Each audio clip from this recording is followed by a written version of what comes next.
They said Bedlam was just an asylum. A place to treat the mad, the broken, the lost. But what if I told you that was a lie? That beneath its crumbling stone walls and echoing screams, a much darker truth was buried, one they spent centuries trying to erase. Welcome back to history, but not the kind you learned in school. This is where the past doesn't sleep. It waits. Every day, we dig up what was meant to stay hidden. Forgotten crimes. Covered up horrors. And today, we're uncovering the most chilling one yet, the true story of Bedlam Asylum. Not just a hospital, but a vessel. A trap. A place where madness wasn't treated, it was harvested. At the center of London stands a building with 100 names. The Priory of St. Mary of Bethlehem. Bethlem Royal Hospital. But by the 1600s, the world had shortened it to one word, Bedlam. A name that became a synonym for chaos, cruelty, and torment. We've all heard the rumors, patients screaming through the night, doctors experimenting on the vulnerable, society dumping its undesirables behind locked doors. But that's only the surface. What the textbooks forgot to mention, what they chose to leave out, was the reason it was built in the first place. In 1993, historians stumbled across a sealed bundle of correspondence, letters from the founders of Bedlam, hidden behind a false wall during a routine renovation. These weren't medical records. They were warnings. According to these documents, the hospital wasn't designed for healing. It was built for containment. The earliest blueprints revealed something no medical facility should have, a symmetrical labyrinth buried beneath the building, perfectly aligned with celestial charts from the 1400s. This wasn't just architectural curiosity, it was a geometric anomaly, designed so precise it matched planetary positions at exact historical moments. That only happens in places of ritual. In structures built to channel. What were they trying to summon? Or, what were they trying to keep out? 10 years after Bedlam opened, several of its founders disappeared. No records. No bodies. Just vanished, one by one. Like the hospital had swallowed them whole. Their names were scratched off the rolls, their writings burned, their existence scrubbed from official memory. But the building remained. Still standing. Still aligned. Still waiting. And here's the most chilling part, the layout of the underground chambers mirrors not a hospital, but a vessel, a holding place for something that couldn't be allowed to roam free. Or perhaps, something that couldn't be allowed to die. Now, I want to ask you something. This channel isn't for the faint of heart. It's not for the ones who flinch at shadows or turn away from uncomfortable truths. But if you've made it this far, maybe you're not like most people. Maybe you understand that some history doesn't just teach us, it warns us. And Bedlam? Bedlam isn't done speaking. Because the true question isn't why it was built. It's whether what was once contained is still down there. Or whether it's already loose. They thought it was just an old hospital. But under the chapel at the original site of Bedlam, what locals called Bedlam, researchers made a discovery that turned everything we knew on its head. Deep beneath the altar, carved into stone where no light should ever reach, were symbols that didn't belong to any known Christian order. Not crosses. Not saints. But sigils, intricate markings used in ritual magic. And under UV light, something even more disturbing appeared, a Latin phrase, etched over and over in a tight loop. Dois mental locum. House of the mind. Key to another place. That's when the truth became unavoidable, this wasn't a hospital. It was a lock. Or worse, a gate. And if that gate ever opens, we may not survive what comes through. During a renovation in 1987, early foundation sketches of Bedlam were unearthed. At first, they looked like normal blueprints, until someone noticed a geometric pattern hidden in the sublevels, a perfect 9-pointed star. This design is known as the Enigan, a symbol steeped in esoteric lore, used in soul mapping, ritual invocations, and forbidden religious practices centuries older than Christianity. But it wasn't just the shape that terrified historians. Each point of the star aligned with a real-world location. Not just anywhere, but some of the most spiritually charged, ancient sites on Earth. The Chartres Cathedral in France. The Temple of Dendera in Egypt. A lost stone circle buried in Northland, older than any written record. When researchers overlaid the structure onto a world map, the points formed an impossible alignment. Sacred geometry spanning continents. All of it tethered to a single origin, Bedlam. That's when the whispers started again.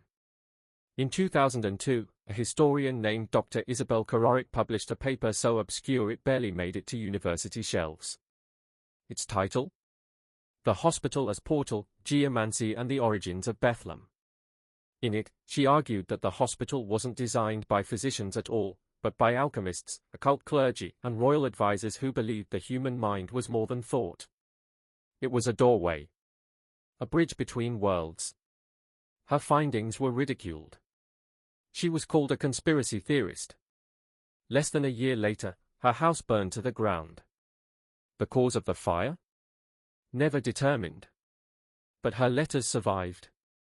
One fragment, dated 1674, written by an anonymous architect involved in the asylum's construction, contains perhaps the most bone-chilling line in all of Bedlam's cursed history. The angles are wrong for healing. They are right for summoning. The walls do not echo. They listen. And then there are the testimonies. Whispered accounts passed from nurse to nurse across centuries. Dreams of a stone well, buried beneath the west wing. A space that doesn't appear on any map. Patients, catatonic for months, suddenly drawing spirals. Writing in reverse Latin. Visitors collapsing from nausea and migraines within minutes of entering. Coincidence? Mass hysteria? Or side effects of something ancient still pulsing under the floorboards? And now I want to hear from you. What country are you watching from? Could a story like this have happened in your own backyard? Because Bedlam wasn't just a hospital. It was a warning disguised as salvation. And the further we dig, the louder the whispers become. This story isn't over. It's waking up. Folklore, madness, superstition, they all start to blend when you're standing on the edge of something no one was meant to understand. And Bedlam? Bedlam was never about understanding. It was about containment. Beneath the dust-choked floorboards of an old warden's quarters, a single brittle map was found, tucked away like a deathbed confession. It showed a part of the hospital that no one had ever seen before. A sublevel with no access stairs.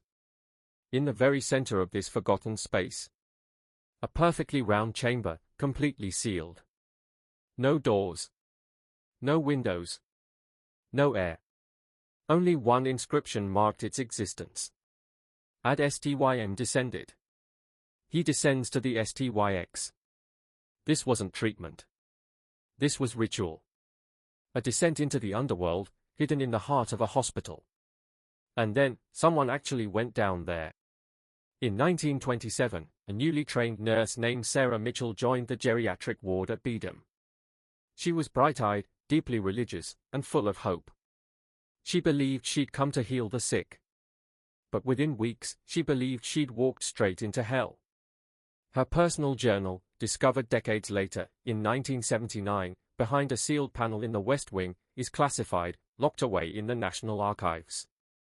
But before it vanished from public reach, a rogue archivist leaked photocopies of several pages. That archivist later disappeared without a trace. What Mitchell recorded isn't just disturbing, it's apocalyptic. She writes of whispers coming from beneath the floor. A language she couldn't recognize. Not Latin. Not Greek. Something older, something that made her bones hurt just hearing it. Patients began acting strange, freezing mid-meal, eyes rolling back, murmuring phrases that matched Babylonian temple inscriptions, texts never publicly released. But on October 12, 1927, the entries take a terrifying turn. Tonight, I saw the child again. No parents. No records. Skin pale as paper. Fingers blackened. Eyes like broken glass. She doesn't speak, but she mouths things I've never said aloud. Things I've only thought. She writes, I followed her down. That night, Sarah Mitchell vanished during her shift. The official report claimed emotional exhaustion. But her co-workers insisted she was stable, even energized, and had just requested access to the hospital's old plumbing schematics. She said she'd found a door to something older. Her final journal entry is a whisper from the abyss. It's not beneath us. It's inside. The hospital is not built over the gate. It is the gate. Her body was never found. But in 1971, construction crews expanding the West Wing broke through to something that shouldn't have been there, a bricked-in stairwell, perfectly preserved. It spiraled downward, 17 steps, and then stopped, blocked by a seamless stone slab. No markings. No mechanism. Only one phrase, chiseled into the center. Adigum descended. He descends. And the question everyone keeps asking. Why would a hospital for the mentally ill be built using ritual geometry? Why would its foundations align with lost temples? Why would its blueprints contain sealed chambers with no exits? And why, in every century since its construction, do people still go missing? Some say Bedlam was a mistake. Others say it was a message. But those who felt what lies below know one thing for certain. The madness didn't seep into Bedlam. It was summoned. And it's still listening. Some buildings whisper. Bedlam screams in silence. By 1894, the infamous Bethlem Royal Hospital had already chewed through 7 directors in just 14 years. Publicly? It was written off as early retirements, stress, health issues. Privately? It was something much darker. Leaked memos from the 1980s exposed what staff had kept buried for decades, unexplained mental breakdowns. Patient files that vanished overnight. A sharp spike in a condition dubbed spiritual hysteria, a term that's never appeared in any official medical manual. But the real horror began with 3 names, and the people they chose. In the same year, an anonymous tip reached the desk of a government-appointed historian. The source? Believed to be an orderly named George Flint. The lead? A sealed file room hidden beneath the West Wing, behind a rusted furnace no one had touched in over a century. What that historian uncovered would haunt archives forever. Over 300 patient files dated between 1873 and 1894, all classified, all missing from the main hospital records. None of the patients had relatives. None had documented psychiatric history. None received a medical diagnosis. They had only one thing in common. Every single file listed the same 3 supervising consultants. Dr. T. Winslow. Mother M. Calvert. The Chaplain General. But here's the problem, they didn't exist. No physician named Winslow was ever licensed. No matron named Calvert was on any payroll. And Chaplain General? That title doesn't exist in Bethlem's structure or in the Church of England. Yet their signatures were everywhere, written in the same looping, archaic calligraphy. And the ink? Iron gall. A formula used in medieval manuscripts, not in Victorian hospitals. And then came the final twist. Many of the patients' names appeared again, years later, as unidentified remains, uncovered during excavations across London. A mass grave near the Holborn Viaduct. Scattered bones beneath Spitalfields Market. They were recorded. They were erased. And then, they were buried. The first to analyze the files was archivist Marjorie Dean. Within weeks, she was sick. Not with a virus. With something else.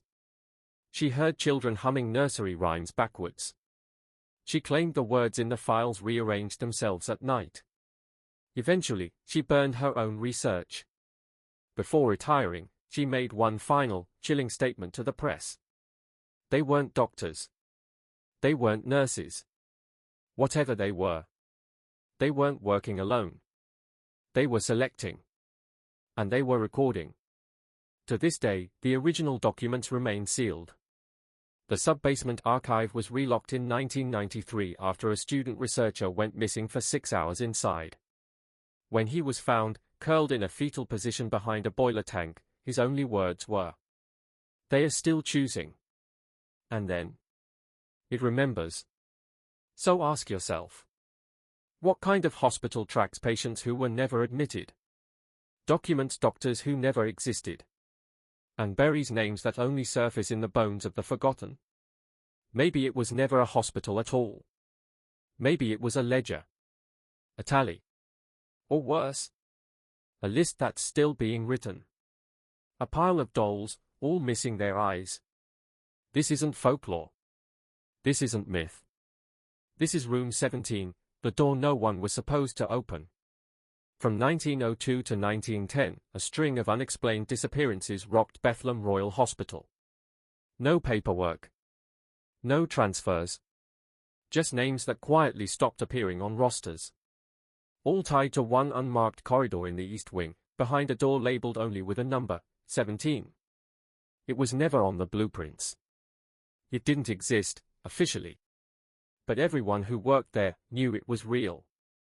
The first known reference surfaced in 1903, buried in a forgotten maintenance report.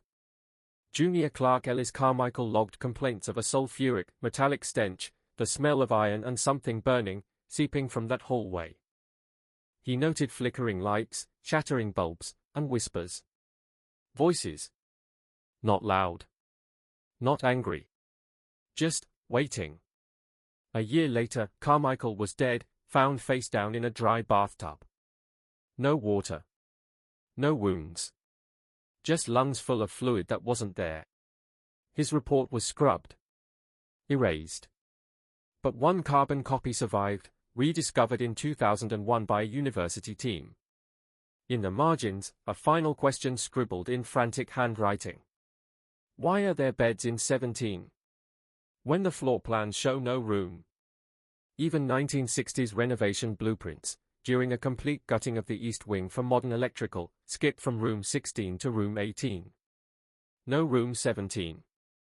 Yet it was mentioned constantly in early 20th century logs. Orderlies were assigned to 17. Patients were transferred to 17. But those sent there were never seen again. Agnes Mabry, a cleaner from 1907 to 1915, later testified during a church inquiry. It wasn't a room. It was a descent. A staircase, cold as the grave. I once dropped a bucket, and it fell for 7 seconds. Before I heard it crash. Theories exploded. Underground torture chambers. Surgical black sites. Esoteric holding cells. But the real answer? No one knew. Until 1987. During a routine demolition, a construction crew drilled through what they thought was a sealed vent shaft in the East Wing's lower basement. Instead, they hit solid iron, a door. Welded shut. From the outside. Above it. Latin engraving barely visible through rust and ash. Non-dormient conservant. They do not sleep who serve. Inside. 3 child-sized beds. Rusting restraints bolted to stone. Hundreds of tally marks scratched into every surface. And in one corner, a pile of eyeless dolls, neatly stacked. This was not a recovery ward. This wasn't even punishment. This was containment. But the most chilling detail? The lead foreman collapsed during the inspection. When medics arrived, they found him unconscious, clutching a torn notebook with one sentence written over and over. Not patients. Witnesses. But what had they witnessed? What was room 17? And what still waits, undisturbed, behind iron doors and forgotten floor plans? Next, we uncover what a forbidden 19th century diary suggests about the true identity of the chaplain general. And how his sermons may have been the key to unlocking the gateway. This story isn't over. In fact, it may have just begun. Tonight, I heard them say it, the door is ready again. If I'm right, this will be the last time it opens. And if I'm wrong, may God forgive me for what I'm about to do. That was the final page. Sarah Mitchell was never seen again. No resignation. No transfer. Her belongings were collected and boxed by hospital staff, none of whom ever claimed to know where she'd gone.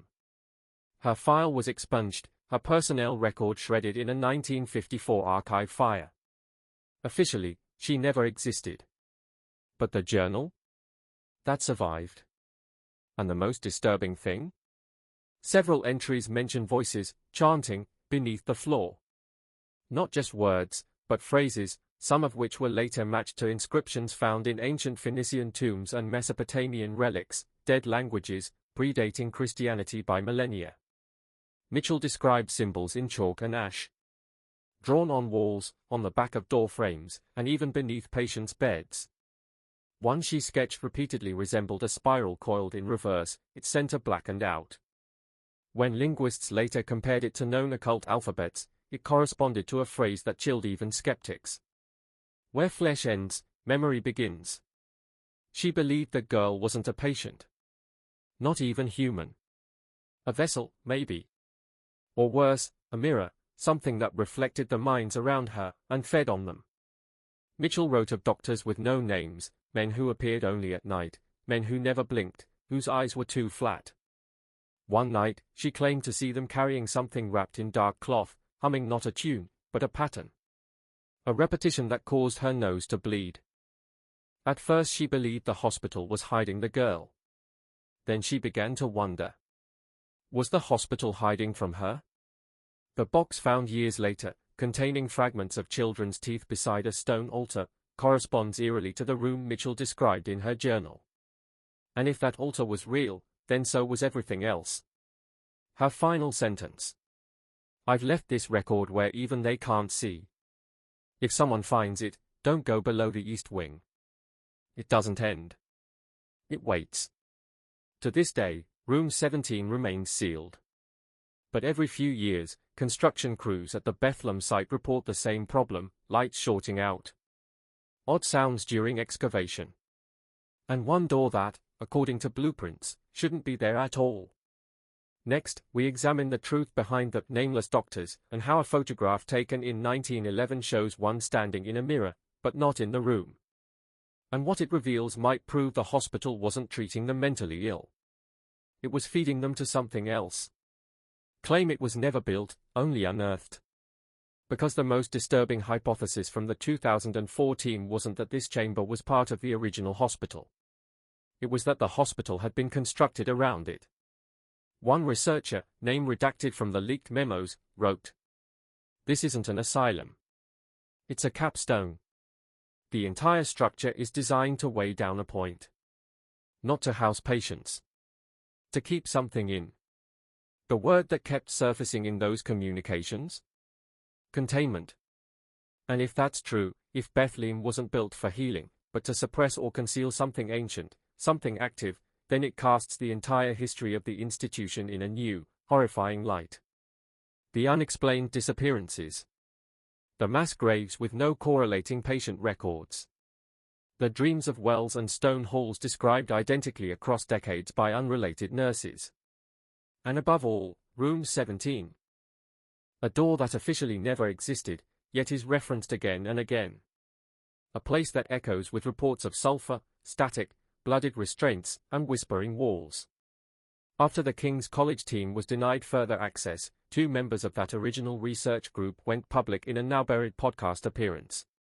In it, one chilling statement slipped through before the recording was taken down. "We thought it was a tomb. We were wrong.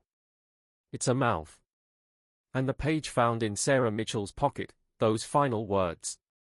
They opened the gate. Not for her. For them.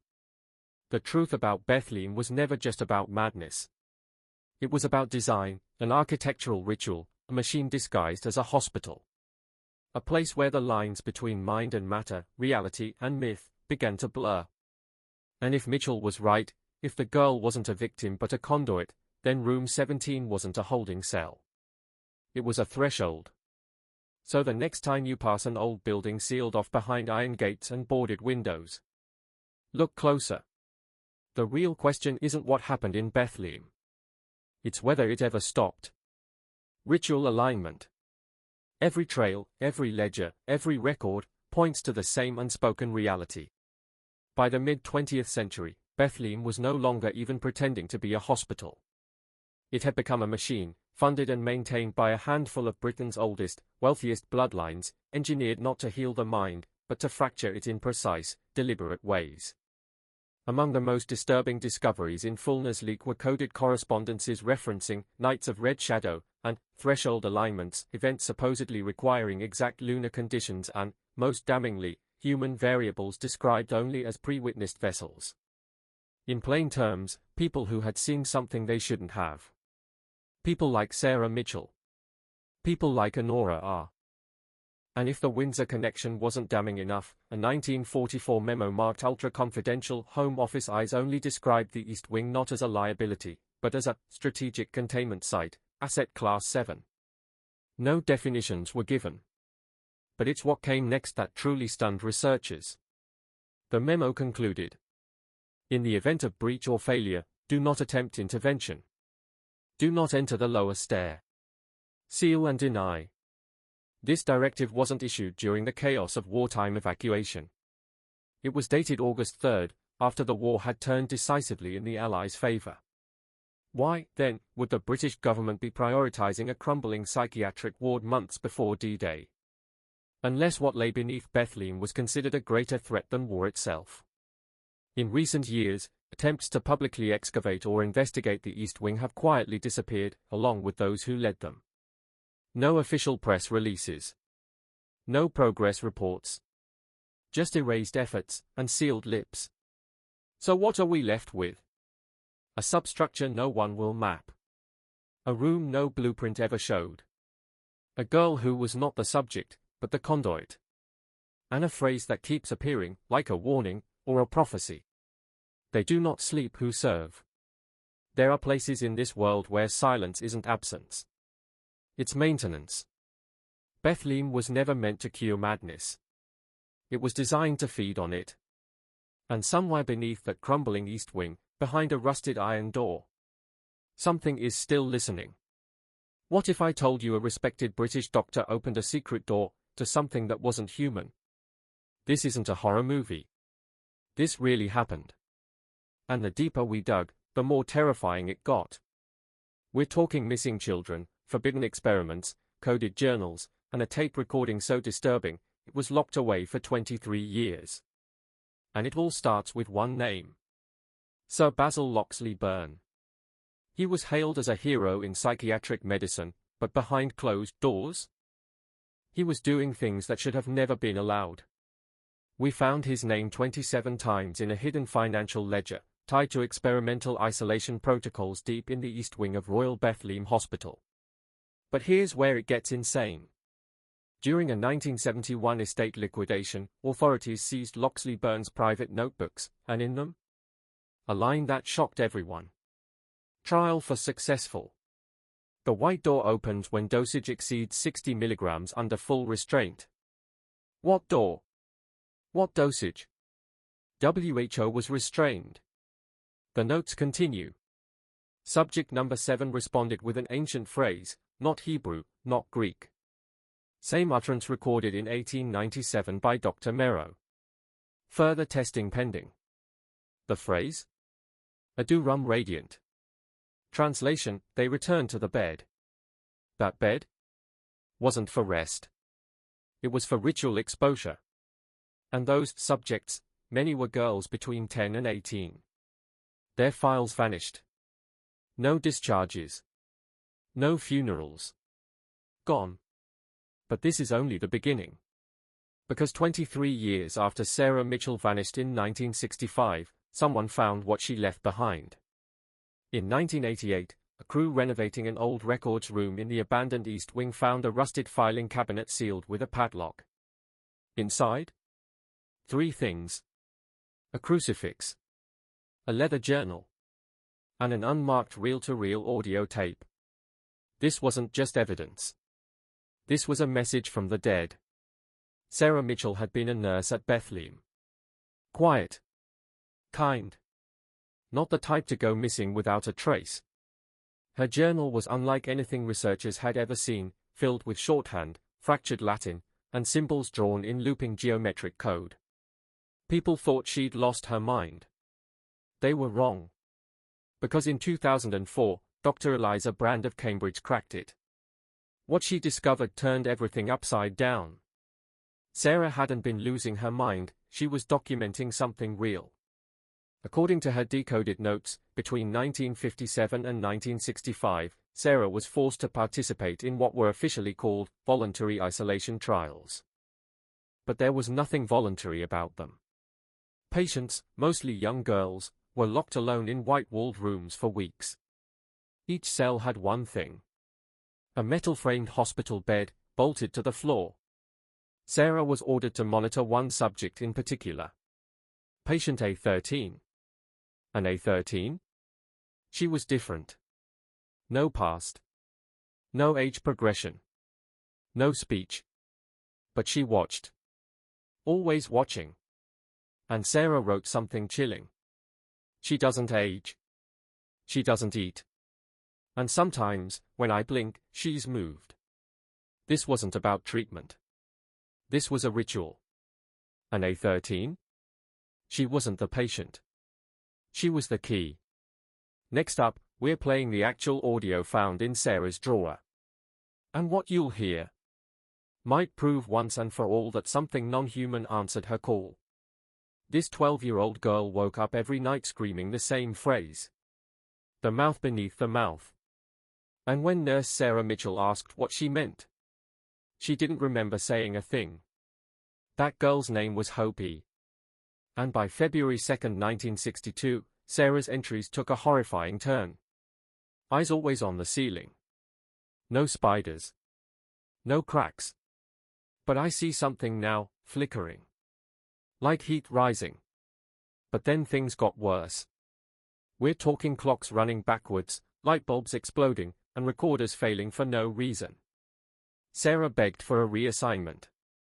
She never got it. Instead, she left behind a tape. And what's on it? Might be the most disturbing audio ever recorded inside a hospital. Transferred and digitized in 2006, the recording runs exactly 4 minutes and 39 seconds. The first 2 minutes? Just silence. Faint static. The sound of rustling paper. Then, a voice. This is Nurse Mitchell. It's 2:47 a.m. I've locked the ward as instructed. Patient A13 is. She stops. Wait, there's movement outside the observation window. But there's no one scheduled until 6. No footsteps. Just breath. Then total silence for 47 seconds. Until it answers. A voice. But not human. Not a growl. Not a whisper. A chant. We kept the bed warm. Experts tried to debunk it. But number 1965 tech could create that voice, layered, warped, echoing like it had more than one mouth. An acoustics engineer called it a voice with depth. Like it came from inside the air itself. Sarah's body was never recovered. But her journal ends in total desperation. There is no treatment. Only the bed. So what was the bed?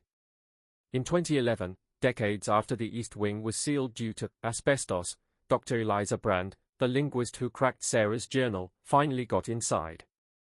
Her mission, find cell A13. But on the blueprints? It didn't exist. Room numbers jumped from A12 to A14. Still, behind a bricked-up corridor barely wide enough for a gurney, she found something no one was meant to see. A rusted iron door. One detail stopped her cold. The number on the door wasn't A13. It was 13A, scratched in reverse, from inside the room. Inside, everything was pristine. No broken glass. No collapsed ceiling. Just one object dead center. A rusted, metal-framed hospital bed. Bolted to the concrete. No mattress. But underneath? A hatch. The floor had been layered, poured in rings, not for stability, but for something ritualistic. Concrete specialists confirmed it. These rings form a containment design, not construction support. The bed wasn't furniture. It was a seal. What lies beneath? That's what we're uncovering next. Because this is more than a room. It's not just a cell. It's a gate. And someone, or something, has been trying to come through. When researchers opened the hatch under cell 13A, they expected old wiring, maybe a rusted pipe. They did not expect a staircase. Stone. Ancient. Descending into total darkness. 23 feet below the surface, deeper than the building's foundations, they found a hidden chamber carved from bedrock itself. Not concrete. Not brick.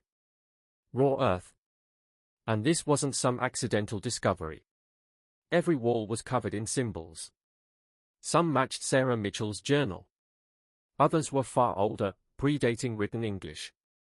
One symbol repeated over and over. Loc, quod somnium nutrient, quod ligamus vigilabit. What we dream, they feed. What we bind will one day wake. But what were they binding? At the center of the chamber stood a stone plinth, with grooves in every corner, and iron shackles still bolted into the wall. This wasn't a hospital room. This was a ritual site. Blood samples taken from the floor? 7 different people. None matched the hospital's records. 3 of them were confirmed to be children. And the worst part?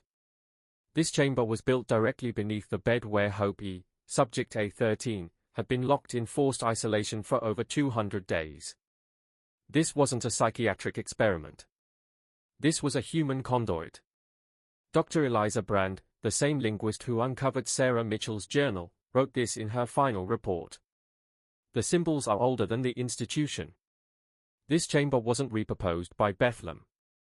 Bethlem was built around it. Let that sink in. The asylum was constructed to hide something that was already there. Shortly after this discovery, the East Wing was sealed again. Official story? Structural instability. Real story? Nobody wanted to go back down there. Dr. Brand resigned a year later, citing unmanageable stress. And just like that, the story was buried again. Until 2017. Explosion symbol 15 years after a social worker named Fiona Rain vanished from her cottage in Cumbria, the cold case team reopened her file. No signs of struggle. Door locked from the inside. No prints. Nothing. Except one thing. A journal found under the floorboards. Handwritten. Erratic. Titled, The Bedlam Series. And inside? The same symbols from the chamber. Same phrases from Sarah Mitchell's journal. And one name. Over and over again. Hope E. The journal was sent to Dr. Eliza Brand, now living off-grid, teaching under a fake name. At first, she refused to open it. Then, she changed her mind. What she found inside is what we reveal next. Because the Bedlam series may not just be a journal. It might be a message. From someone, or something, that never left that room. And the final chapter?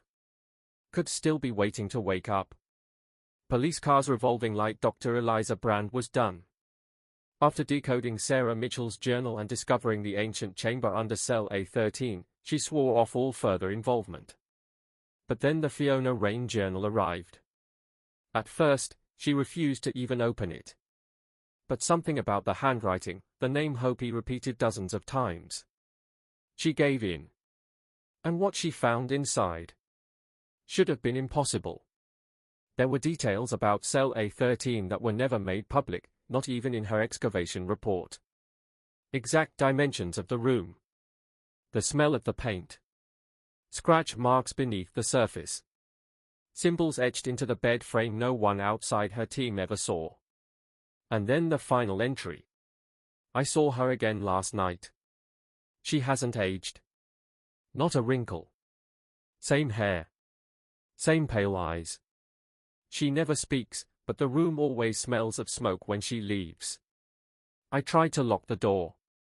She was already inside. Chilling? Yes. But then forensic handwriting experts dropped a bombshell.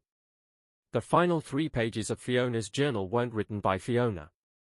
They matched a different hand, an archived signature from 1963. Hope E.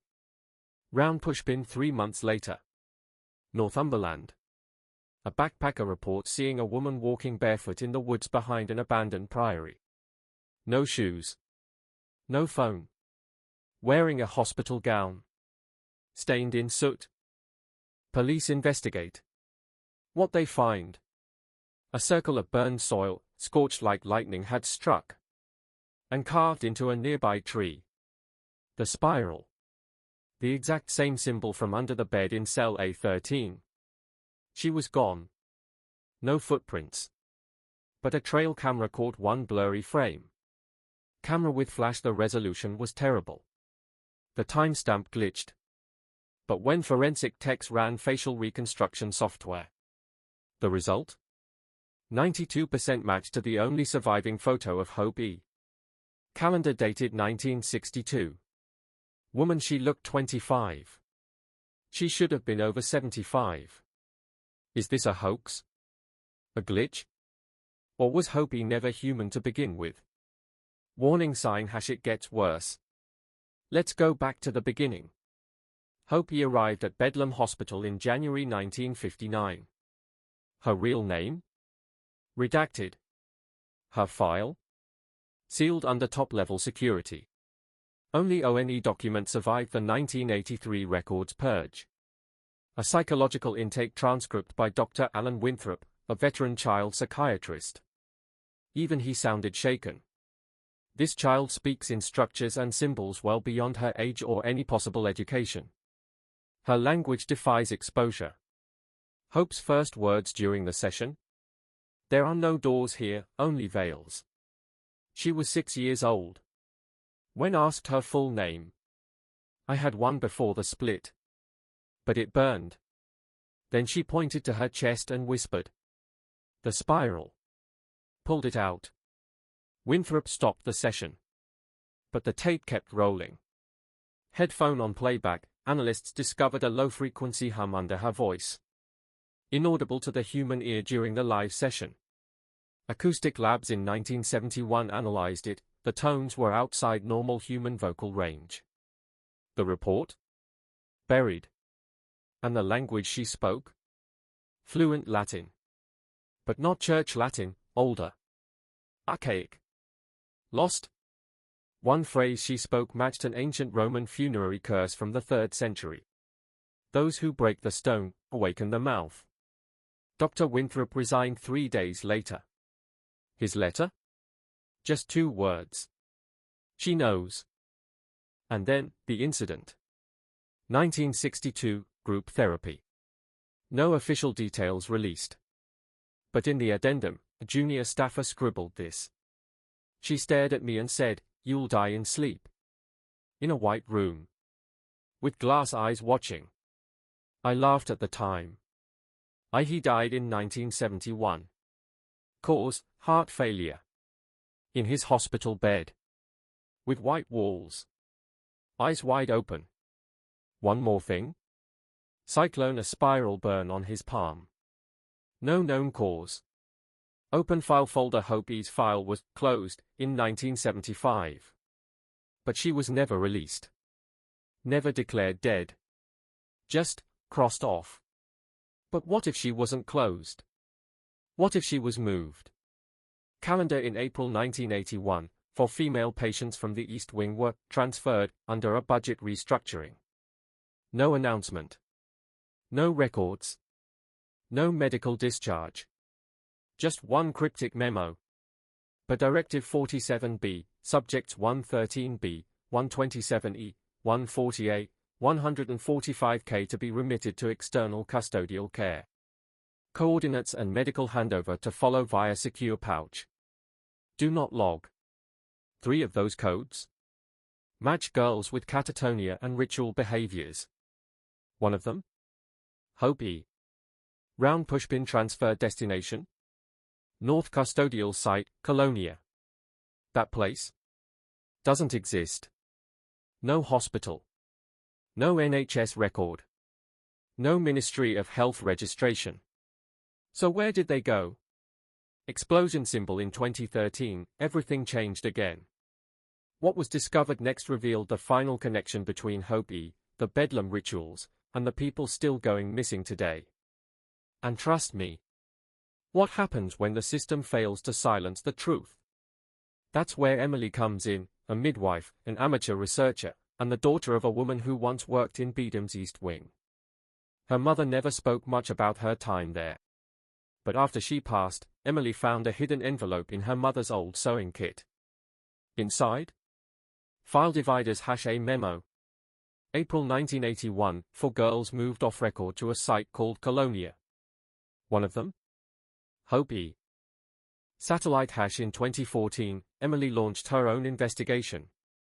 What she uncovered should not have existed.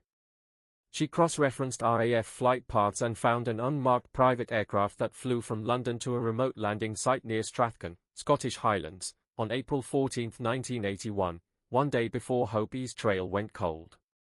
She pulled satellite data from the 1980s. Blurry. Useless. But then she went modern. LiDAR scans, used to map terrain through vegetation, revealed abandoned house #A 3,000 square feet structure. Half buried under the glen. No building records. No permits. No name. Emily had to see it. So she hiked there herself. Alone. Footprints. What she found? Just a field. Stones. Moss. Sheep. But her infrared camera told a different story. Fire, a perfect spiral, burned into the soil, invisible to the naked eye. Then it got weird. Her compass spun in circles. Mobile phone. Her phone died, instantly, despite a full charge. Automobile. When she got back to her car, there was an envelope under her wiper. No one had been nearby. Inside? Black heart. A black and white photo. 4 girls. Hospital gowns. Stone corridor. Eyes blacked out with marker. Except one. Hope E. Calendar # on the back, April 15, 1981. Writing hand # handwritten. The door never closed. It only turned. Emily submitted the photo to a forensic lab. No signs of forgery. Paper was real, early 80s stock. Ink aged naturally. No digital manipulation. Hope E's face. 100% matched to her 1959 intake photo. Woman, she had not aged a single day. Left pointing magnifying glass. After that, the Colonia site came under private surveillance. Local hikers reported strange things. Lights under the ground at night. Animals avoiding the glen. A low-frequency hum that came from beneath the soil. The government? Said nothing. Answered no one. Candle #, but Emily couldn't let it go. She became obsessed. Her friends said she changed, like something was pulling her back. She told them she didn't think the spiral was just a symbol. It was a map. A key. She believed the site beneath the glen wasn't just a facility. It was a door. Not metaphorical. Literal. And she was determined to open it. Calendar. In November 2017, Emily returned to the Highlands. Alone again. This time, she brought more gear, a satellite phone, a geophone, and an audio recorder. She was never seen again. But the audio recorder was found. Clutched in her dropped backpack. Recovered by hikers 3 days later. Her final words, barely a whisper. Headphone, I think I opened something. Then, silence. And just before the tape cuts out, a low tone, like a horn underwater, and the sound of stone turning. November 3, 2017. Emily Wren left a voicemail for her sister, Sarah. I have to go back. I think the coordinates were wrong the first time. There's something under the glen. Something that never should have been opened. If I don't call you by Monday, wait a week. Then open the SD card. It's all on there. She never returned. Video cassette. What you're about to hear comes from the SD card Emily left behind. It was recovered from a chest-mounted field mic strapped to her jacket. Police authenticated the file. It has never been released publicly. but one copy leaked online in 2019. Every download? Scrubbed. Taken down. Gone. But the transcript survived. 1 o'clock midnight to 30:00. Standard hiking sounds. Breath, wind, boots on gravel. Nothing unusual. 1 o'clock 31:14, her voice cracks through the mic. Okay. I'm here. The stone rings back. But it looks cleaner. Like something's been clearing it. The spiral, it's glowing. I swear to God, it's glowing now. 1 o'clock 32:07, static. Then wind. But not from above. There's a sound like wind. But it's coming from under me.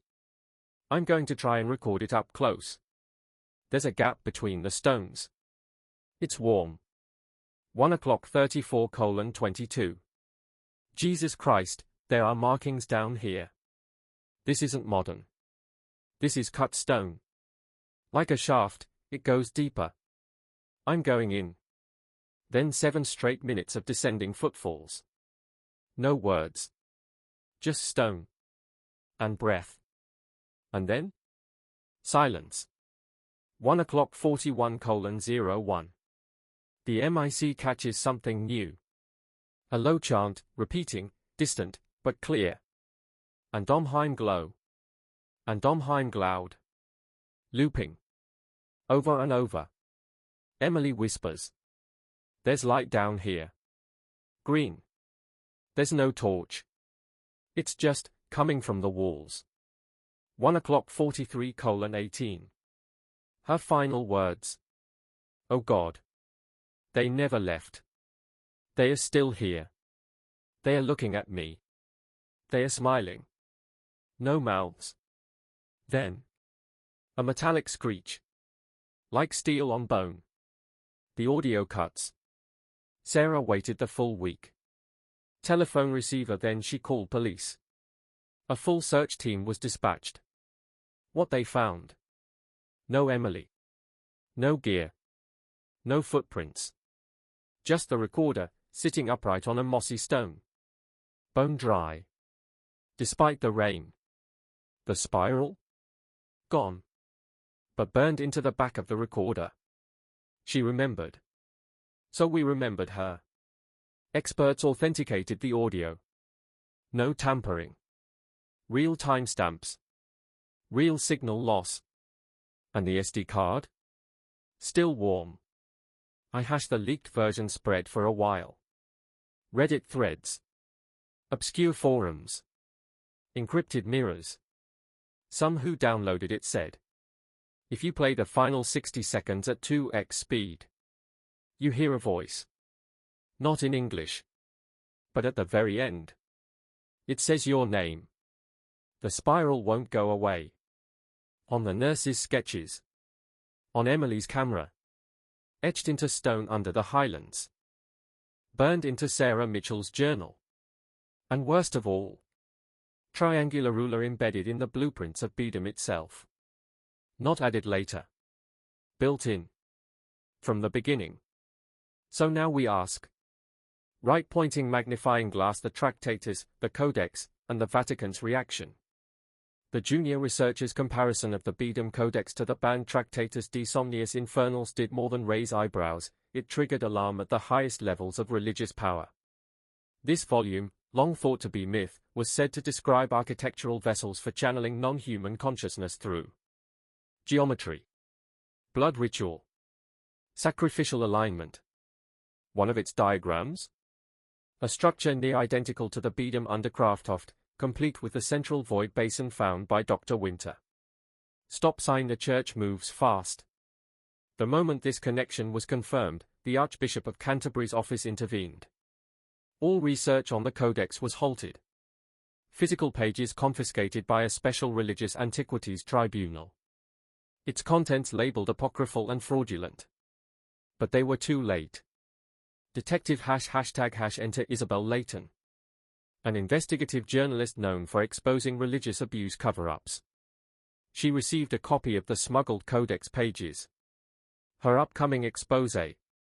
Video cassette, Sanctified Structures, What Lies Beneath Bedlam. Scheduled to air on BBC Newsnight.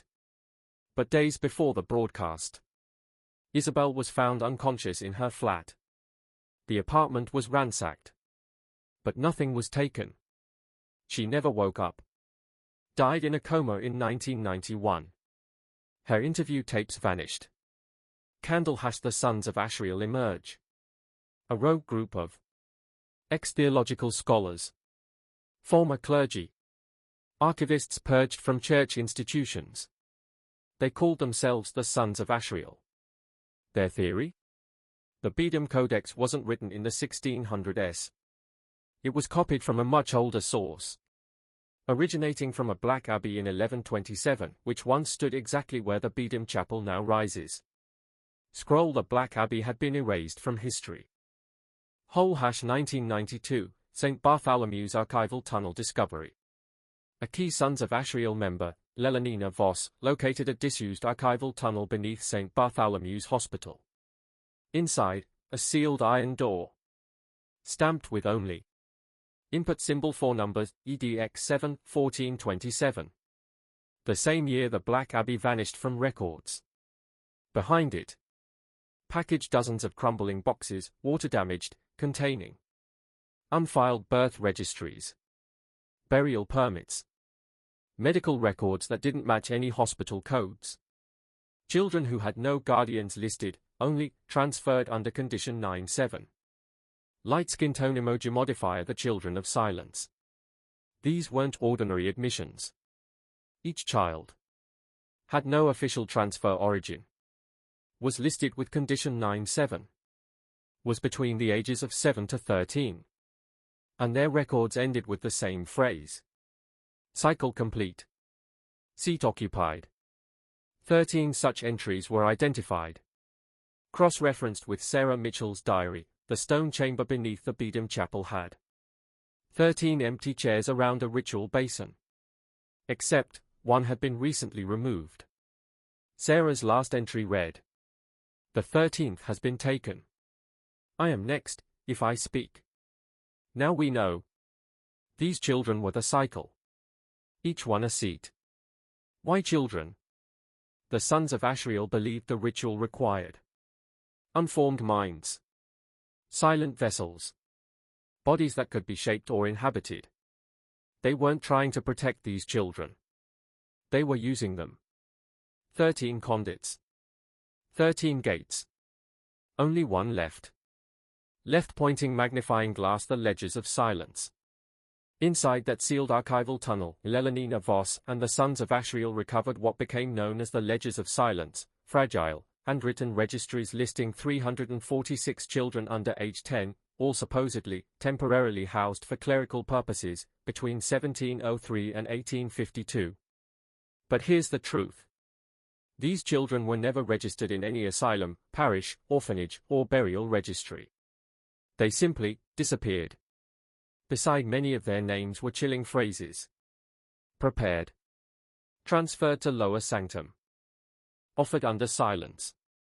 Dozens were marked with the same ash-drawn symbols found in the Bedlam Codex: spirals, raised hands, the watching eye, and many were dated around lunar eclipses or religious holidays.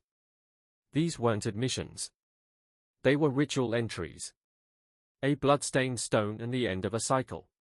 In a hidden chamber beneath the eastern crypt, the Sons found a decayed altar engraved with a diagram matching the void basin described in the Tractatus de Somniis Infernals. Blood analysis on the residual stains? Multiple human sources. Several were confirmed as pre-adolescent. Skull: The burial records stop in 1852. That same year, Bedlam, Bethlem Royal Hospital, relocated to St. George's Fields. Publicly? A modern reform. Privately? The ritual cycle had ended, and the gate had been moved. But what was that gate? Gear # spiritual engineering. Notes in the margins of the ledgers revealed a deeper horror. Some children were opened. Others were emptied. And a select few were prepared for re-entry. This wasn't just death. This was spiritual engineering, with Bedlam as a laboratory. But Bedlam was only one mouth. Globe showing Europe-Africa the hollow places. By the late 1990s, the Sun's investigations had expanded. Dr. Helena Hallberg, a forensic historian, charted every relocation of Bedlam since the 1200s. Every burned orphanage. Every quietly decommissioned asylum. Every black site in Austria, Spain, Ireland, and Prussia. Map hash the result was terrifying. A network of sites, all containing circular underground chambers, deep vaults, ritual wells, ancient geoglyphs aligned with solstices or ley lines.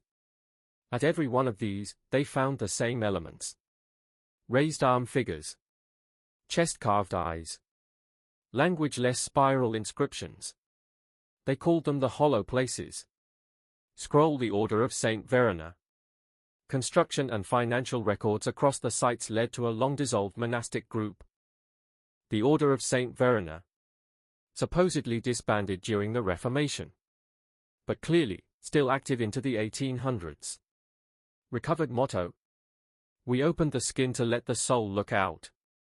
File folder marginalia linked them to re-entry rituals, identifying orphan children for containment, running experiments in spiritual transfer.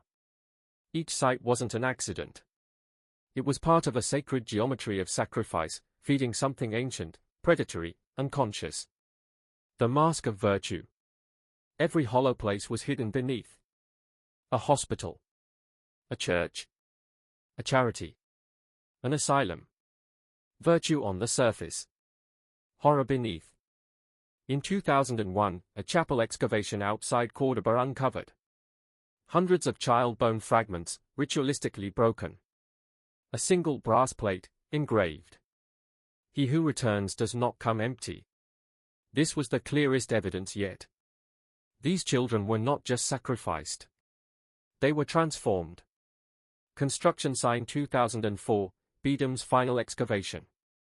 Under immense pressure, the City of London approved the final excavation of the original Bedlam grounds beneath Liverpool Street Station. Publicly. Hammer and wrench # a preservation mission. Privately. A containment operation. The sons of Ashriel were already waiting. They had learned the truth. The hollow places were never truly sealed.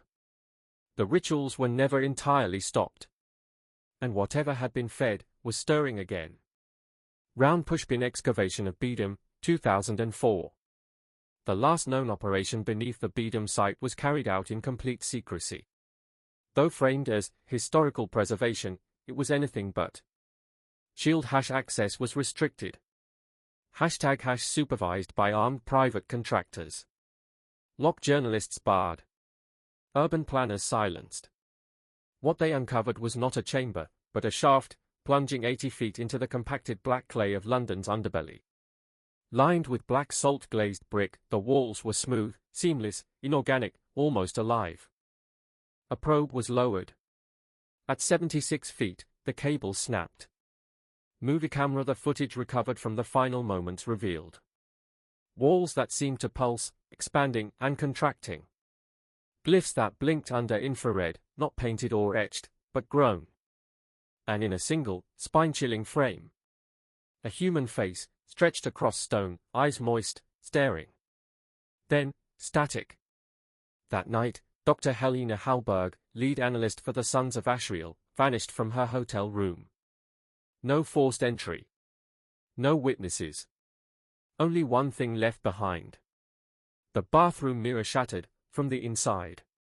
And scrawled into the wall behind it. Return. No entry sign. Immediate lockdown ordered. By morning, all excavation ceased. Government sealed the shaft. The public explanation? Subsurface instability posed a threat to Liverpool Street Station. The classified report? MI5 described the site as a bioritual phenomenon. No explanation. No follow-up. Then, the humming began.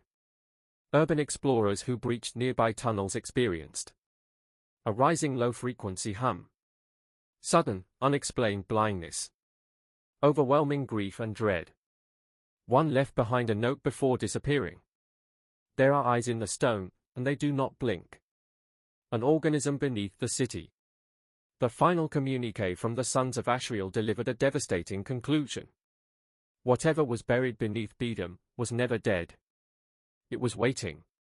If Bedlam was the heart, and the hollow places were veins, then what lies beneath isn't architecture. It's an organism. One built by faith, fed by silence, and sustained through centuries of ritualized suffering.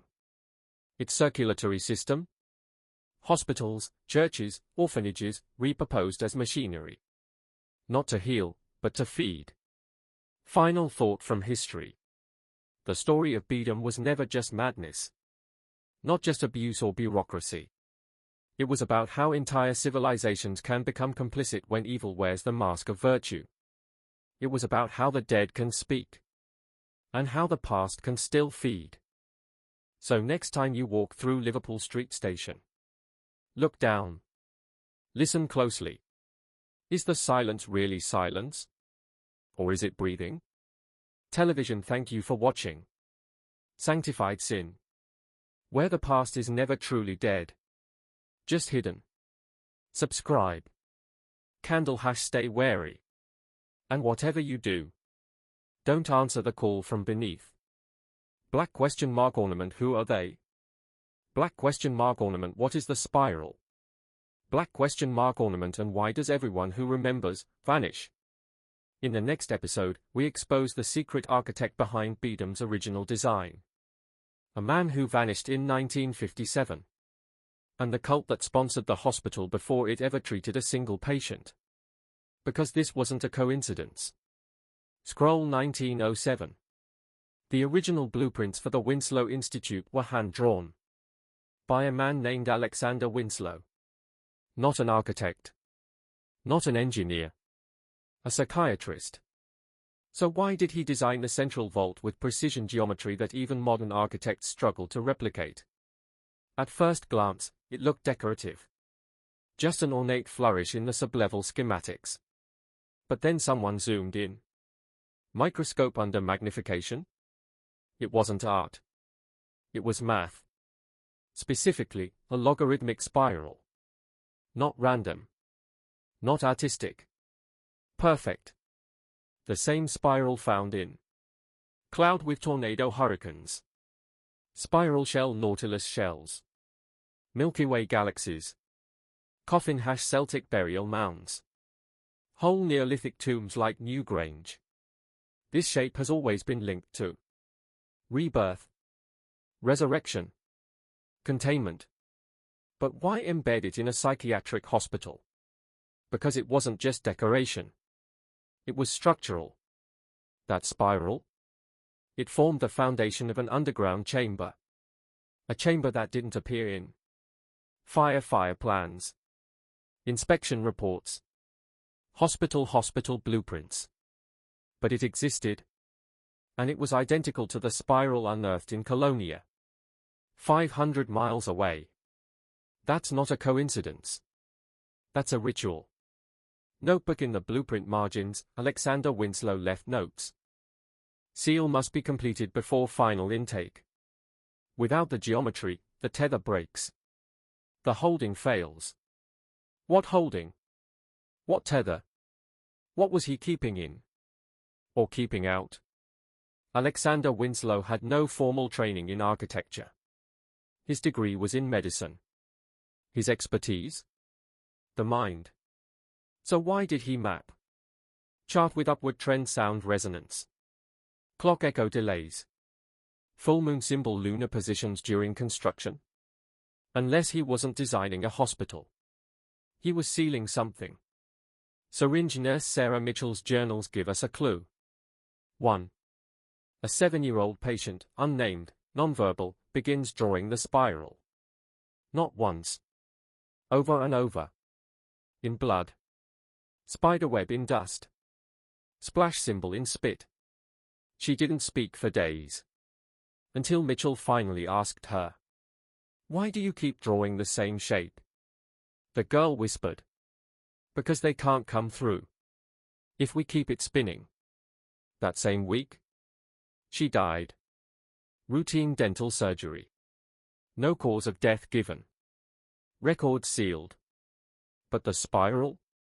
It never stopped. In patients' doodles. In their dreams. In rewritten lyrics during chapel hymns. Over and over. It was a message. Or worse. A warning. The truth? The Winslows weren't just running an asylum. They were building a gate. And that spiral? It wasn't a floor plan. It was a lock. Lock, and someone turned the key. Ghost up next, the 1940 blackout. An unexplained event where the power failed. Security systems crashed. And every patient in Wing D vanished from their rooms. Without a sound. Without a trace. No bodies. No signs of escape. Just one message smeared across the wall in charcoal. It opened. Calendar November 17, 1940. At 1:13 a.m., the east wing of the Winslow Institute. Wing D. Went completely dark. Not just lights out. No power. No backup generator. No emergency lights. Nothing. Even the maintenance logs, still preserved in archive, labeled it as inexplicable systems failure. High voltage sign there was a storm rolling in. But storms don't erase memory. Because what happened in the next 11 hours? No one can fully explain. Or remember. Wing D wasn't just another hallway. It was where they kept high-risk adolescents. Kids aged 8 to 15. Described in records as violent, nonverbal, or morally deranged.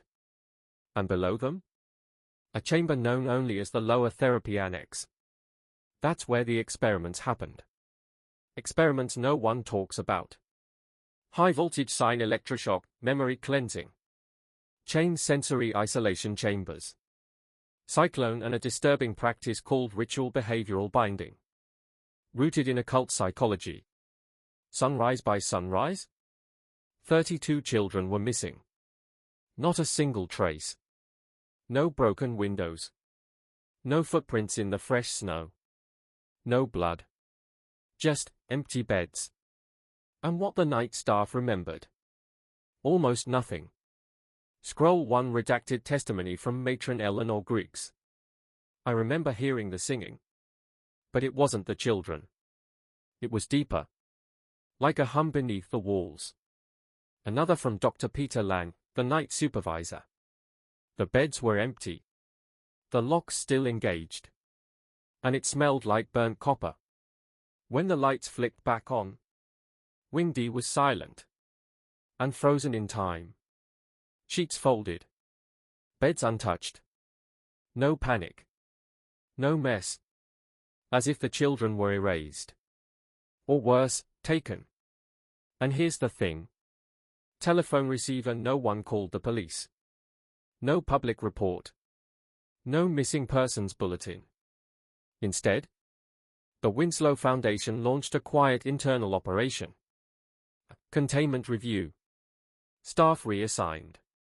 Wing D sealed. Entire incident scrubbed from records. By the 1960s, junior staff just called it the Hollow. Hammer and wrench. Fast forward to 1992.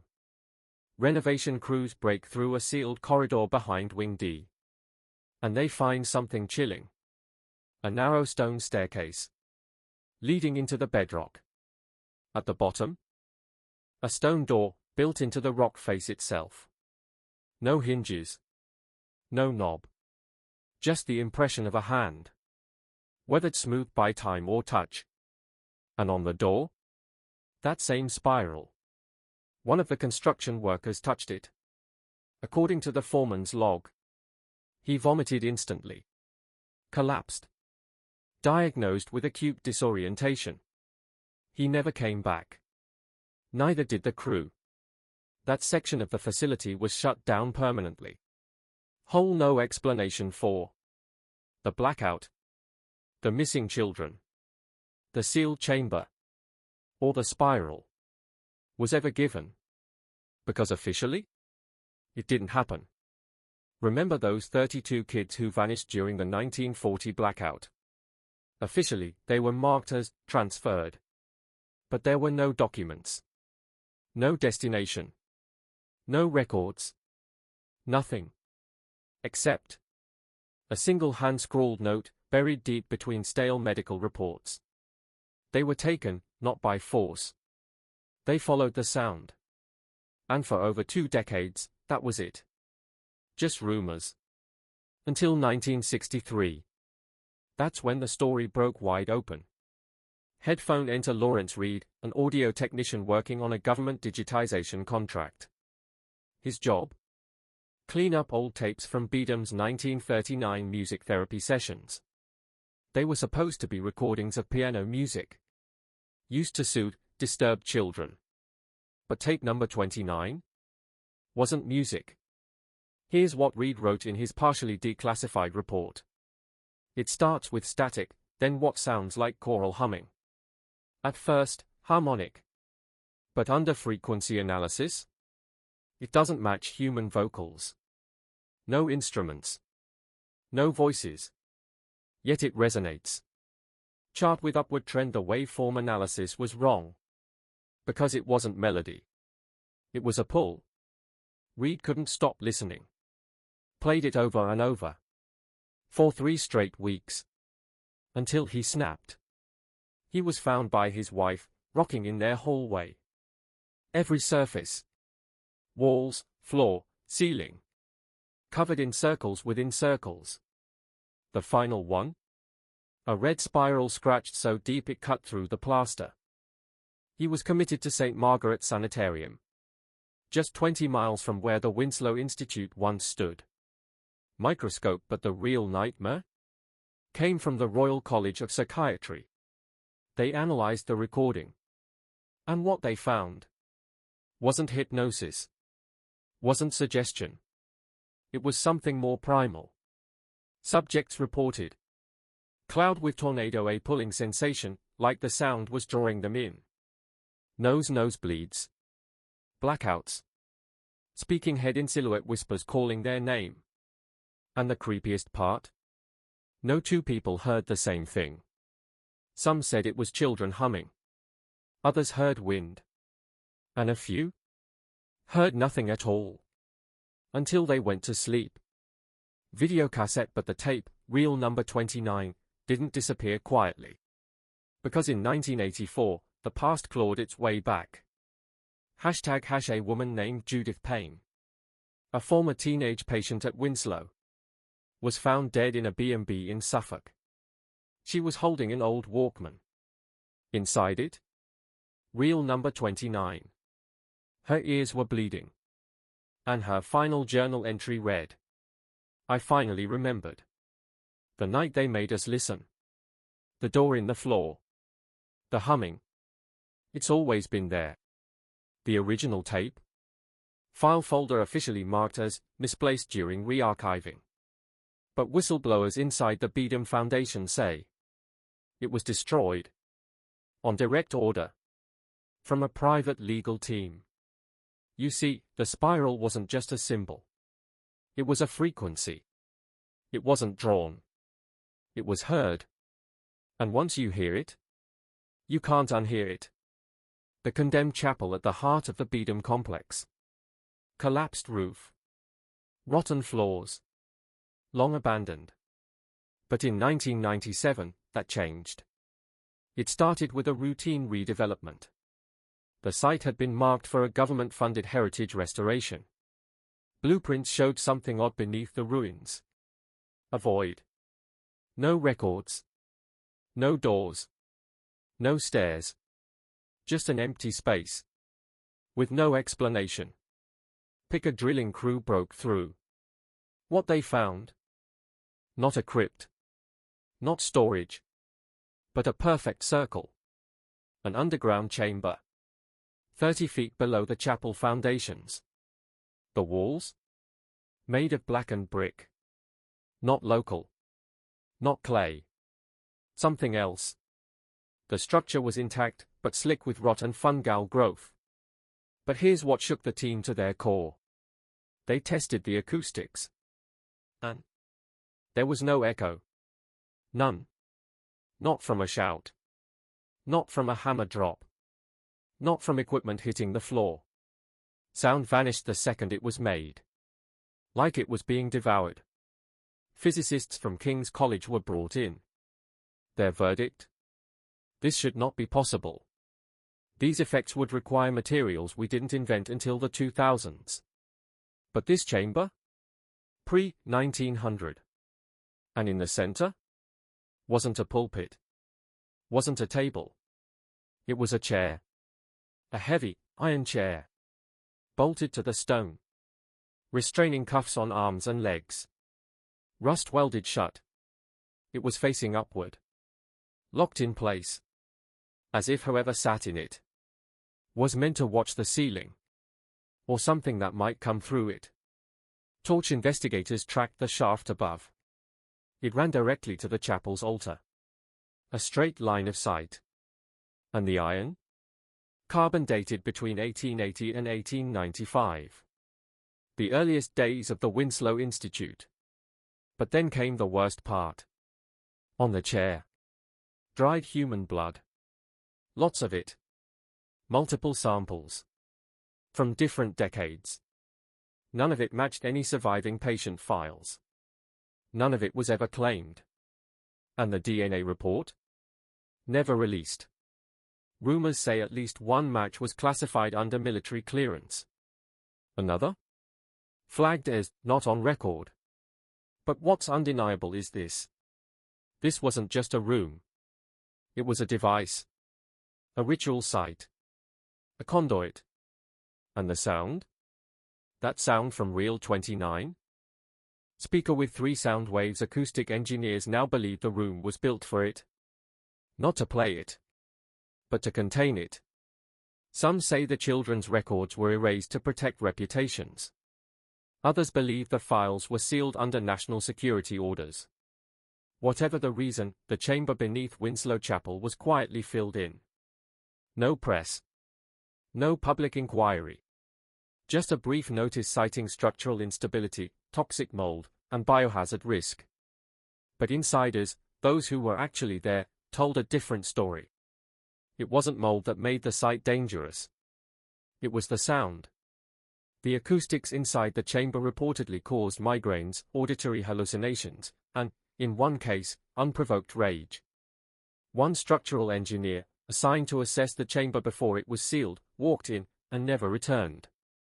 His notes, uploaded anonymously months later, contained just 5 words: "The walls hum when empty." The chapel above was left untouched.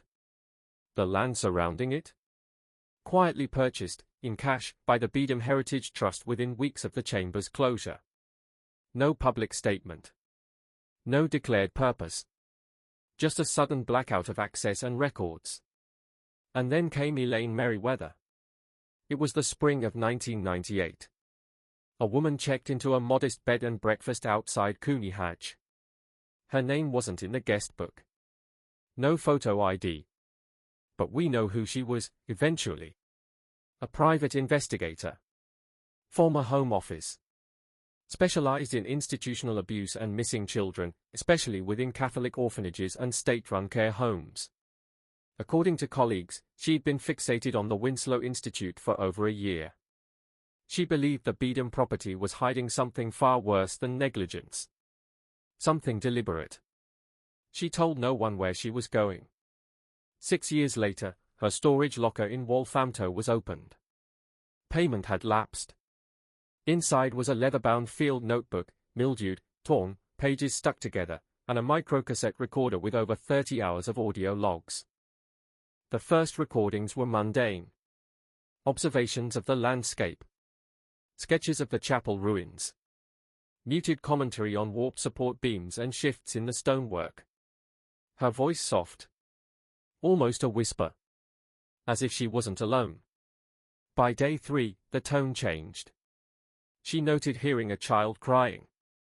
Not outside, but below her, beneath the chapel floor. The sound stopped the moment she stepped away from the stones. That night, her tape picked up her discovery, an old servant's stairwell beneath a collapsed shed. Not the sealed government tunnel. Something older. She descended. This doesn't match any of the schematics, she said. It's not on the floor plans. I think it predates the chapel.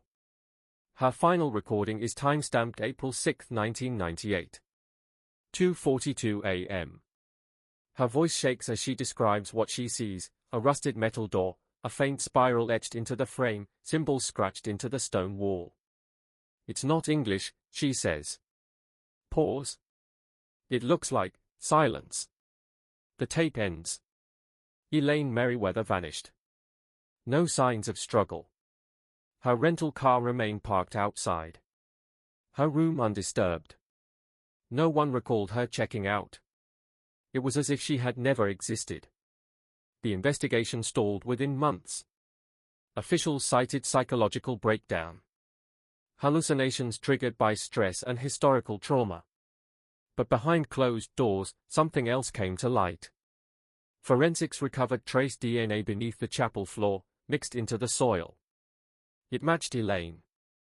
It also matched unidentified samples from the iron chair found in the chamber. Authorities claimed lab contamination. The file was sealed. No further testing authorized. To this day, Elaine's name appears on the National Crime Agency's active missing persons list. There have been no credible leads since 1998. But what she found, or almost found, may have roots far deeper than anyone imagined. In 2013, a forgotten ledger surfaced in the basement archives of the Royal London Hospital. Discovered during a digitization sweep, the notebook bore no government stamp, no institute seal, just a faded cover, personal observations. J.M. Tyburn. 1911 to 1914. Tyburn was a junior orderly at the Winslow Institute. His assignment, the South Wing, later demolished, once used for children classified as unruly, nonverbal, or difficult to place. The journal reads like a confession. He writes of strict rules: never speak after dark, never question the nuns' instructions, and never approach the old stair behind the chapel.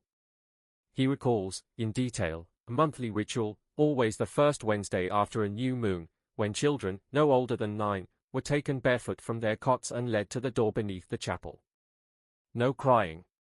No resistance. As if they had rehearsed it. He didn't call them orphans. He called them the motherless ones. Children with no birth certificates, no prior addresses. Many transferred from unnamed facilities under obscure experimental categories. Tyburn was haunted not by their disappearance, but by their willingness. It is not the fear that haunts me, he wrote. It is the acceptance.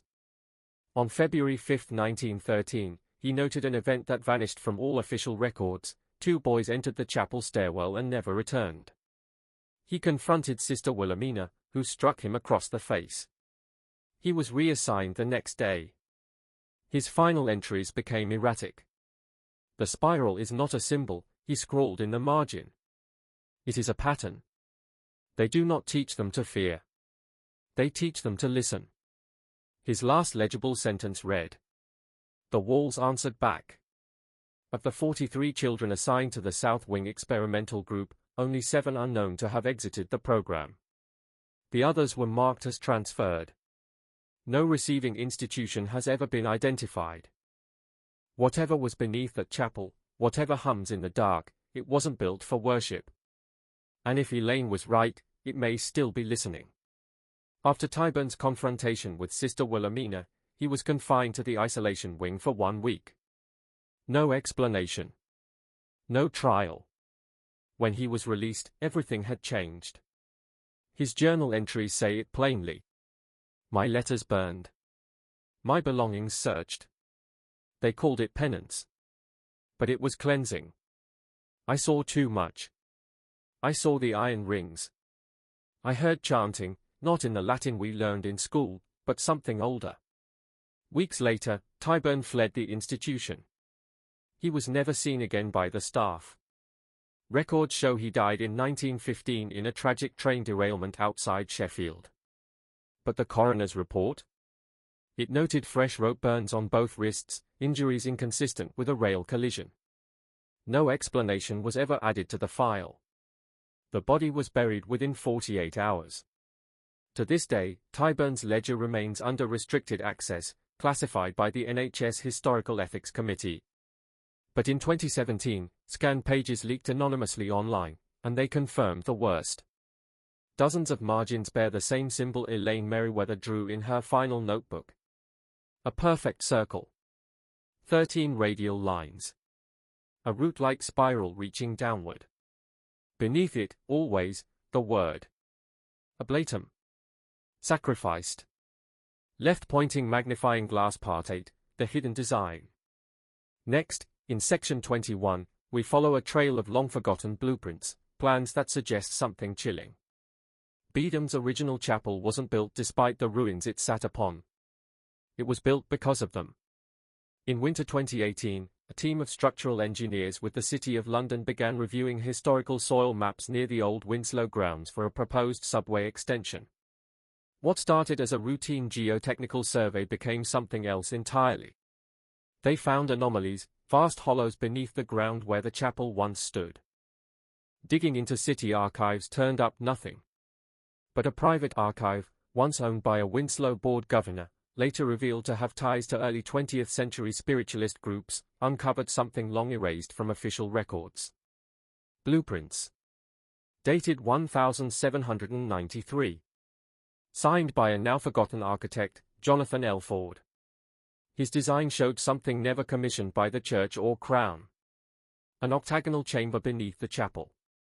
Accessed by a spiral staircase descending nearly 30 feet underground. Its name? Sanctum Eternum. The Eternal Sanctuary.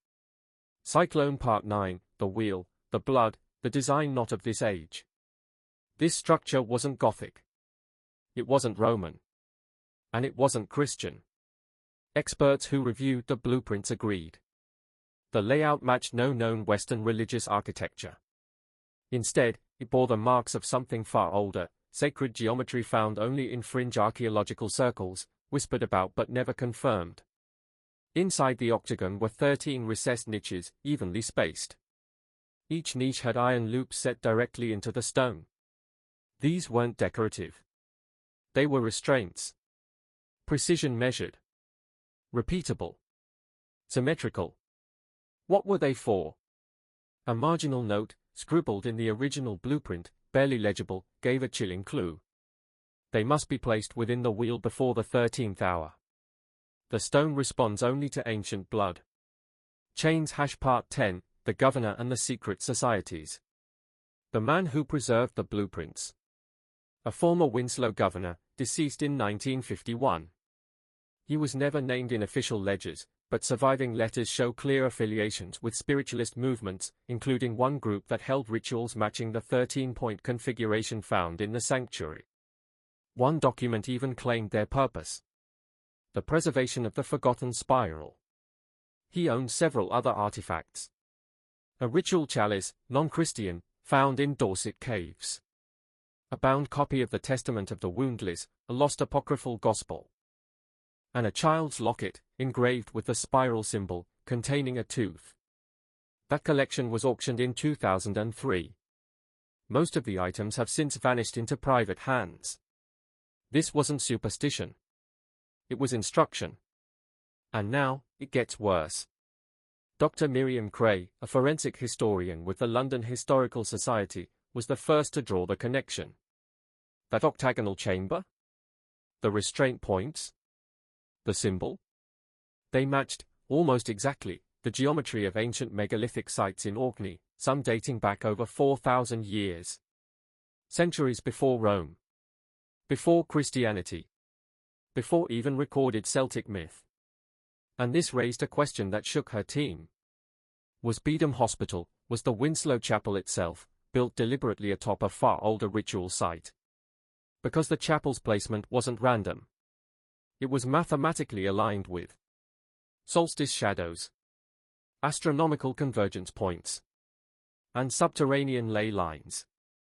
These weren't just architectural quirks, they mapped precisely to pre-Roman worship sites used in pagan ritual networks across ancient Britain.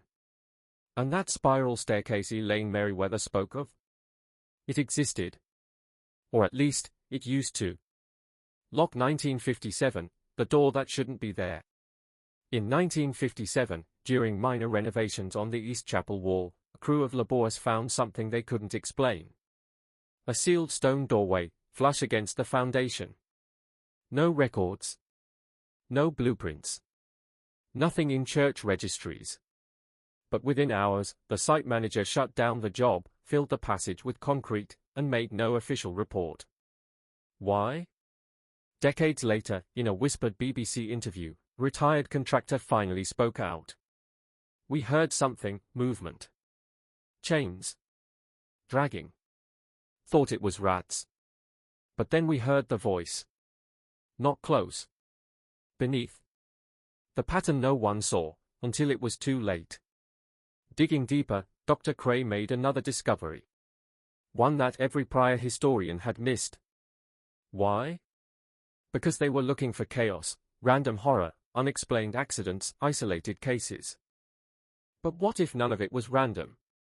Dr. Cray cross-referenced. Bedlam Hospital admissions. Coroner's reports. Internal death records.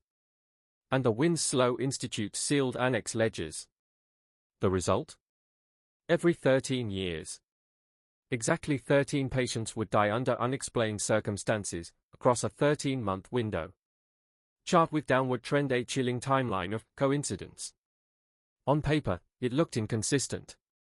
Falsified diagnoses. Early discharges. Ambiguous, natural causes. But when mapped chronologically, the pattern was terrifyingly symmetrical. And it didn't stop at patients. Every 13th year, staff turnover would spike. Nurses and orderlies disappeared from payroll. Several were said to have moved abroad, yet no travel records exist. Others were buried under false names. Some were simply labeled unfit for service, with no psychiatric reports, no hearings, nothing. This wasn't neglect. This was cover-up. And no one looked into it. Not in an era where institutional abuse was buried behind iron gates and whispering halls. Candle hash the 1901 entry that changed everything. But it's the personal logbook of Dr. Lionel A. Winslow, the Institute's namesake and director in 1901, that seals it.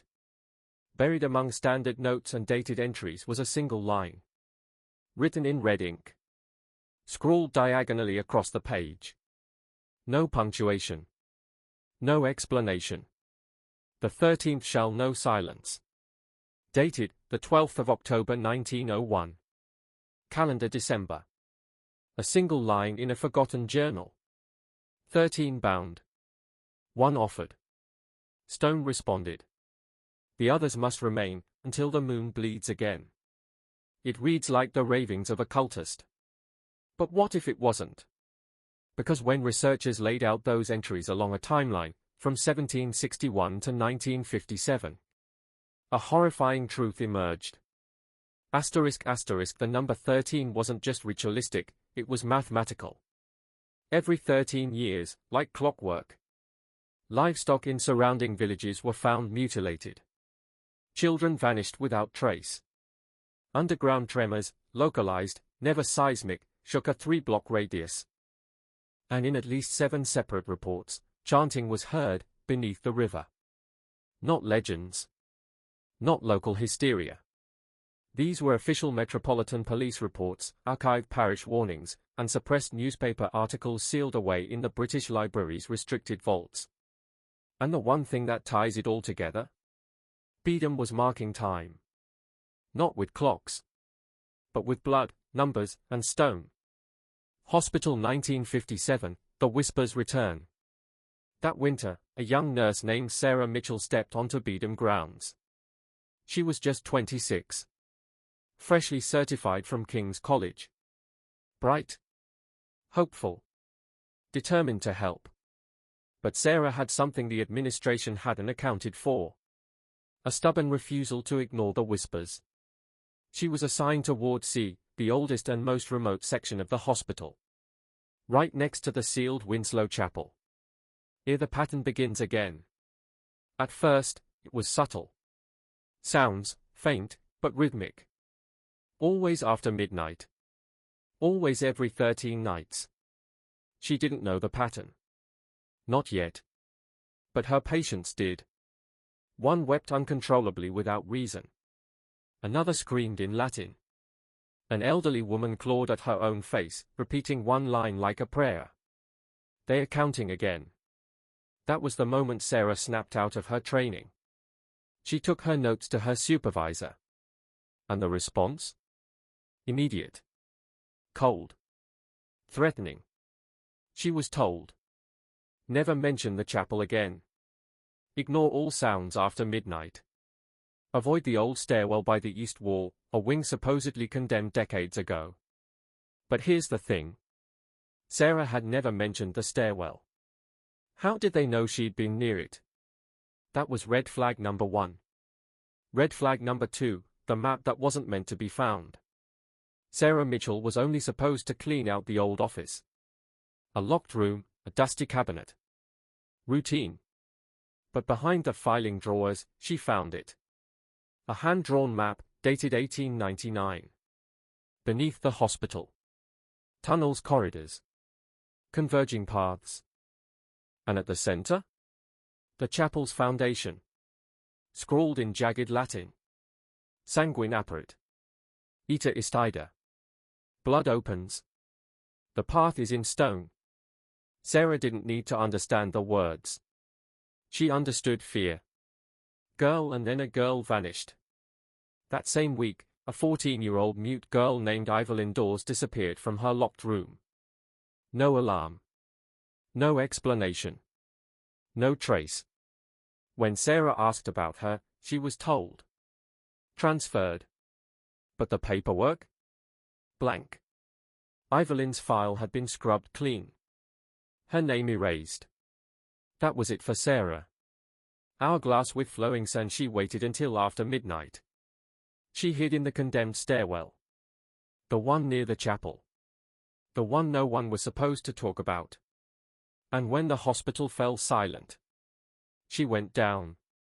What she found could not be forgotten. Sarah described. Walls covered in scratched prayers. Ceilings with iron rings, old and rusted. A stone chamber, octagonal, just like the old plans. 13 chairs, arranged in a perfect circle. And in the center? A basin made of blackened stone.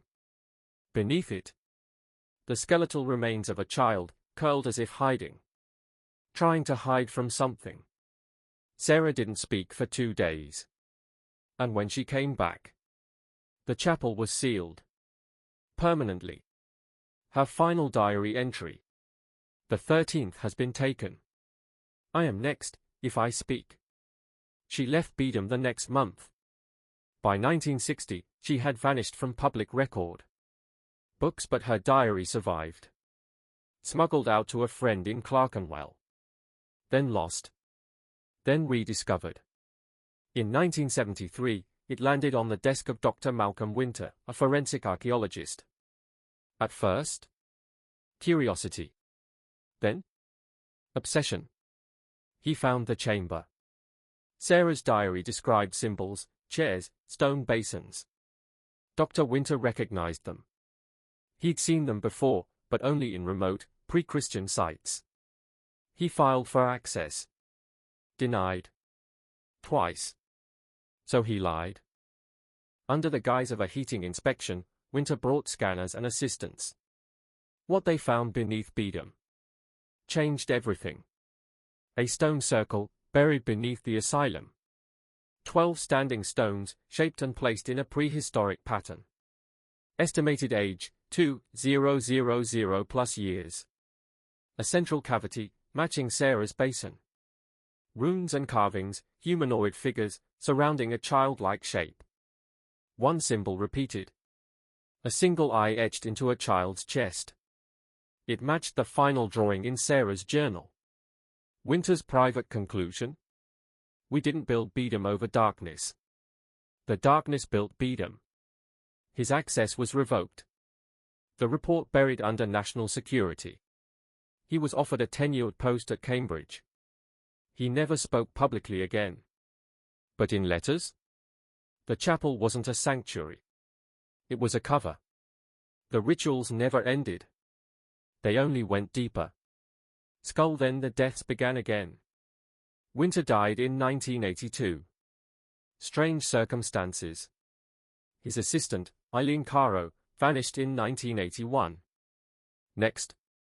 File folder part 14, The Whistleblower Files. In 1975, a city salvage team broke into the old infirmary. It had been sealed since the 1940s. They expected water damage. What they found? Claw marks. Dozens. Deep gouges into stone. And bones. Human. Small. Burned. And that's not the worst of it. A wing long sealed. Until it wasn't. In 1975, a city salvage team entered the abandoned infirmary wing of Bedlam, a place untouched since the 1940s. What they expected? Water damage. Rot. Crumbling brick. What they found? Fire claw marks, deep and erratic, trailing down into sealed stone passages. Skull-burnt bones, small, human, and fused into the flagstone cracks. The police were discreetly called. The press? Never informed. Man in business suit levitating hash. Within 48 hours, a private Ministry of Health contractor appeared. The wing was sealed again. No further comment. But something had already escaped. Camera with flash. The lost photograph. A worker named Gerald Tate, 42, claimed he snapped a photo inside the subbasement. It showed up pointing red triangle, a mural, made not of paint, but ash. Up pointing red triangle, 12 robed figures linked in a circle. Up pointing red triangle, a central slab, almost like a table or altar. It matched Sarah Mitchell's sketch. Too perfectly. Then Gerald vanished. 2 months later. His wife filed a missing persons report. But what stands out is what the lead inspector said. That photo had no right being real. It wasn't modern. It looked ancient, like something staged by something that understood fear. The photo never surfaced. But the rumors exploded. Card file box hash. The 1981 leak, not worship, containment. An anonymous ministry whistleblower leaked a redacted document in 1981. What it described was chilling. Beneath the infirmary, engineers discovered a second structure. Identical in size to the chapel's basin chamber. But not stone. Iron, riveted, sealed from within. Ancient, predating the hospital itself. And the final redacted line? Believed this to be a containment unit, not a place of worship. If that's true. Black question mark ornament. What was inside? Black question mark ornament. And who decided to seal it shut, instead of destroying it? Cyclone. The symbols weren't confined to Bedlam. By 1983, the whispers had spread, so had the markings. Round Pushbin, a retired surveyor, Philip Greaves, came forward. While inspecting pipe networks beneath Moorgate Station in the late 1970s, he noticed wall carvings, spirals and symbols, figures with raised arms, a single eye carved into the wall. He had seen them before. During his national service in Germany, at a decommissioned Nazi crypt. The same markings. The same geometry. The same feeling. Architectural pattern, not random. Greaves kept quiet until retirement. Then he read something chilling. A classified article in a fringe architectural journal.